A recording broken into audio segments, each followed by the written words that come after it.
लोकाभिरामं रंगधीरं राजीवनेत्रं रघुवंशनाथं कारुण्यरूपं करुणाकरन्तं श्रीरामचन्द्रं शरणं प्रपद्ये। मनोजवं मारुततुल्यवेगं जितेन्द्रियं बुद्धिमतां वरिष्ठं वातात्मजं वानरयूथमुख्यं श्रीरामदूतं शरणं प्रपद्ये। श्रीरामदूतं शरणं प्रपद्ये। श्रीरामदूतं शरणं प्रपद्ये। ओम। बंधुओं और बहनों, सगुण उपासना में प्रभु को प्राप्त करने के भक्ति मार्ग में 3 साधन बतलाए गए। पहला नाम, दूसरा जप और तीसरा ध्यान। श्री हनुमान चालीसा इस सगुण उपासना का एक संपूर्ण पाठ्यक्रम है। इसमें नाम भी है, इसमें जप भी है और इसमें ध्यान भी है। महावीर जब नाम सुनावे, इसमें नाम है। और जपत निरंतर हनुमत वीरा, इसमें जप है। और मन क्रम वचन ध्यान जो ल्यावे, इसमें ध्यान है। आज जिस वातावरण में हम और आप जी रहे हैं, हमें ध्यान लगाने से ज़्यादा आज जीवन में ध्यान रखने की ज़रूरत है। हम अपने मन का ध्यान रखें, हम अपने वचन का ध्यान रखें और हम अपने कर्म का ध्यान रखें। ब्रह्मबिंदु उपनिषद में कहा गया, मन एव मनुष्यानाम कारणम बंध मोक्षयो। मन ही मनुष्य के बंधन का और उसके मोक्ष का ये कारण है। मन ही मनुष्य को बंधन में ले जाता है और मन ही मनुष्य को मोक्ष तक की यात्रा करवाता है। मन वास्तव में एक सीढ़ी है, एक ही सीढ़ी, ये हमें ऊपर आकाश की ऊंचाइयों तक भी ले जाती है और वही सीढ़ी हमें नीचे पतन के पाताल तक भी पहुंचा देती है। मूल विषय यह है कि हमारी दिशा क्या है।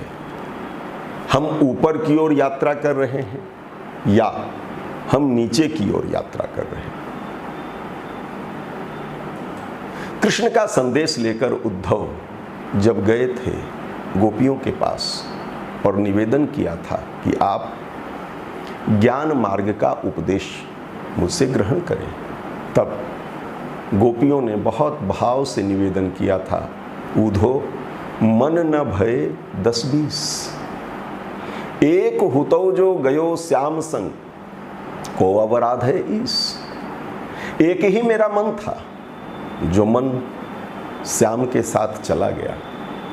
अब कोई दूसरा मन है नहीं जिससे हम ज्ञान की इन बातों को आत्मसात कर सके। मन एक में लगे, लेकिन मन नेक में लगे, मन सत्कर्म में लगे। हमारा मन वास्तव में ट्रैफिक सिग्नल की तरह हमें जब भी जीवन की यात्रा में किसी चौराहे पर पहुंचते हैं तो मन हमारा ट्रैफिक सिग्नल की तरह हमें संकेत देता है। आप अपनी गति को बनाए रखें या आप थोड़ा धीरे धीरे चलें या आप रुक जाएं। अगर हमने जीवन की यात्रा में मन के इस ट्रैफिक सिग्नल के नियमों का पालन नहीं किया तो फिर हम तनाव में मारते हैं। अपने मन का ध्यान रखें। दूसरा, अपने वचन का ध्यान रखें। शब्दाद्वैतवाद में शब्द को ही ब्रह्म कहा गया है। और वास्तव में संपूर्ण जगत ये शब्दमय है। शब्द दो तरह के होते हैं, जो वचन हैं वो दो तरह के होते हैं, एक व्यक्त और एक अव्यक्त।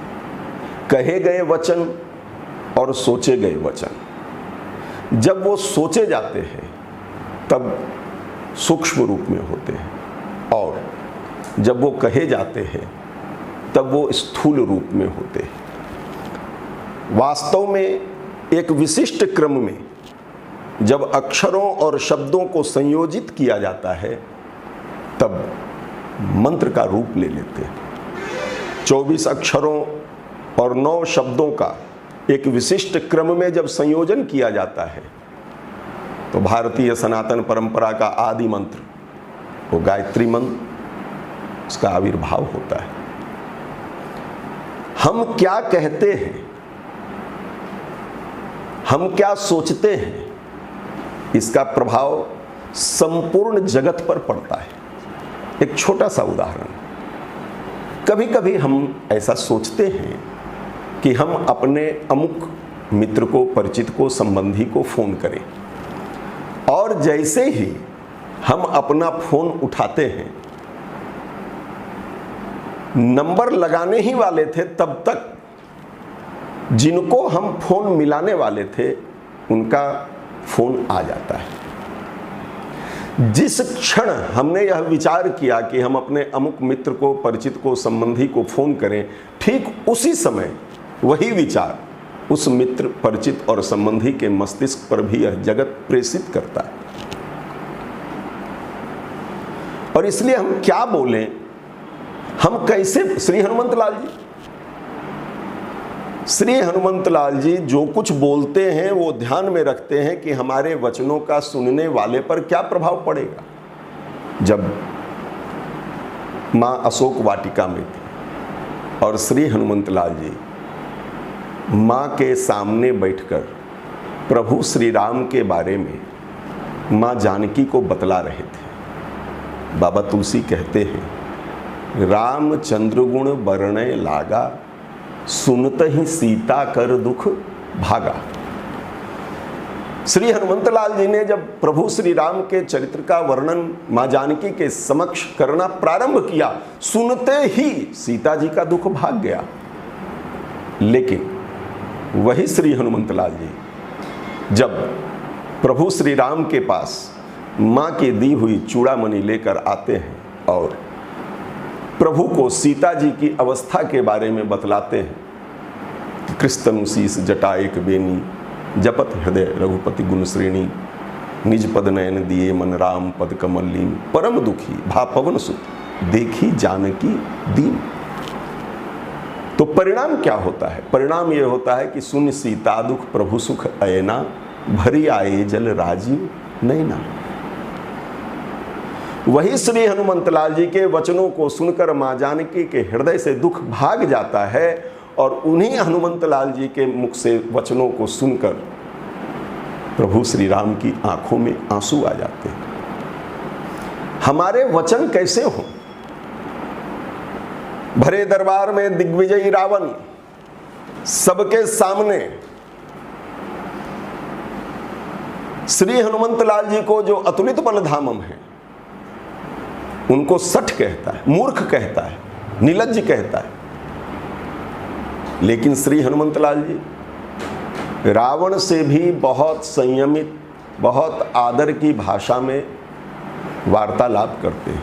खायऊं फल प्रभु लागी भूखा, विनती करऊं जोरी कर रावण। मैं हाथ जोड़कर रावण तुमसे निवेदन करता हूं, हे प्रभु। ये शब्द है, सामान्य सी बात है। जब सामने वाला अपनी बुराई को न छोड़ रहा हो तो हम अपनी अच्छाई को क्यों छोड़ें? जब वह अपना स्वभाव नहीं बदल रहा है तो हम भी अपना स्वभाव क्यों बदलें? हम अपने मन पर ध्यान दें, हम अपने वचन पर ध्यान दें, और हम अपने कर्म पर ध्यान दें। कर्म दो तरह के होते हैं, उसका दो अर्थ होता है। क्या हो गया? हम अपने मन का ध्यान रखें, हम अपने वचन का ध्यान रखें और हम अपने कर्म का ध्यान रखें। कर्म के सामान्यतः दो अर्थ होते हैं। एक, कर्म का अर्थ है काम या क्रिया, जैसे दैनिक कर्म, नित्य कर्म। और दूसरा कर्म का अर्थ है हमारा आचरण, जैसे सत्कर्म। जैसे कोई किसी के बारे में ये कहे कि उसके कर्म अच्छे नहीं, अर्थात उनका आचरण अच्छा नहीं। योगः कर्मसु कौशलम। योग क्या? योग है अपने कर्म में कुशलता। पूज्य गुरुदेव कहा करते हैं कि जीवन में क्या से ज्यादा क्यों का महत्व है। हम क्या करते हैं यह तो महत्वपूर्ण है ही, लेकिन हम ये क्यों कर रहे हैं ये ज्यादा महत्वपूर्ण है। हमारे कार्य करने का हेतु क्या है, लक्ष्य क्या है, यह सदैव कर्म करते समय हमारे दृष्टिगत होना चाहिए। श्री हनुमंतलाल जी माँ जानकी की खोज करने जब छलांग लगाते हैं, सुरसा आती है, मुंह फाड़कर सामने खड़ी हो जाती है, आज सुरन मोहि दिन आहारा। लेकिन श्री हनुमंतलाल जी के ध्यान में है कि मैं क्यों जा रहा हूं, राम काज करे फिर मैं आवो, सीता कई सुधि प्रभु ही सुनावो, तब तब बदन पैठी हूं आई, सत्य कहूं मोहि जानी दे माई। हमारी दृष्टि में सदैव यह रहे कि मैं यह कर्म क्यों कर रहा हूं। हम अपने मन का ध्यान रखें, हम अपने वचन का ध्यान रखें और हम अपने कर्म का ध्यान रखें, तो प्रभु श्री राम ने स्वयं यह घोषणा की है कि वचन काय मन मम गति जाही, सपने हूं बूझिए विपत्ति की ताही। जो मन से, वचन से और कर्म से मेरी ही ओर गति कर रहा है, फिर उसके जीवन में स्वप्न में भी विपत्ति का दर्शन नहीं हो सकता है। महावीर जब नाम सुनावे, जपत निरंतर हनुमत वीरा, और मन क्रम वचन ध्यान जो लावे। हम अपने जीवन में मन, वचन और कर्म, इन तीनों पर ध्यान रखें। आज इस मंगलवार के दिन आप सबको प्रभु की बहुत बहुत मंगलाशीष।